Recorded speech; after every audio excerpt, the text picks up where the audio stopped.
तुम्हारे जाने के बाद मैं अपनी गाड़ी की तरफ जा रही थी और उसने आके मेरा रास्ता रोक लिया।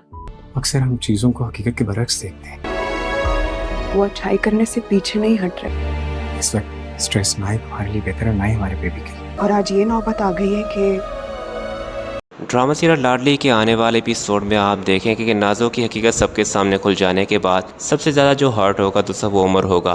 उमर जो कि मरियम से पहले तो माफ़ी मांग रहा होगा कि उसने नाज़ो की वजह से उस पर कितना जुल्म किया है, और फिर नाज़ो जब आएगी उमर के पास और आकर उससे माफ़ी मांगने की कोशिश करेगी तो नाज़ो को वो कहेगा कि तुम यहाँ से चली जाओ, मुझे तुम्हारी शक्ल नहीं देखनी। नाज़ो से कहेगी कि भाई प्लीज़ मेरे साथ ऐसा ना करें, अब्बा जी के चले जाने के बाद आप ही लोग तो हैं मेरा भाई सहारा।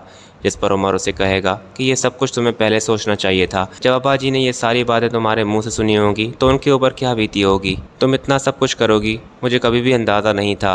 मैंने तुम्हें हमेशा इतना प्यार दिया, इज़्ज़त दी, सबसे लड़ता था तुम्हारी वजह से, उसके बाद भी तुमने मेरे ही बच्चे को मारा। नाज़ो क्यों आखिर? नाज़ो से कहेगी कि भाई मेरे पास अपनी सफाई के लिए कुछ भी नहीं है, क्योंकि मैं मुजरिम हूँ आपकी। मैं मानती हूँ कि मैंने बड़ा जुर्म किया है, आप मुझे जो सज़ा देना चाहते हैं सज़ा दे सकते हैं। इस पर वो उसे कहेगा कि बेहतर यही होगा कि तुम मेरे सामने ना ही आओ, क्योंकि जब जब तुम मेरे सामने आओगी तो मुझे मेरा बच्चा और अब्बा जी याद आएंगे।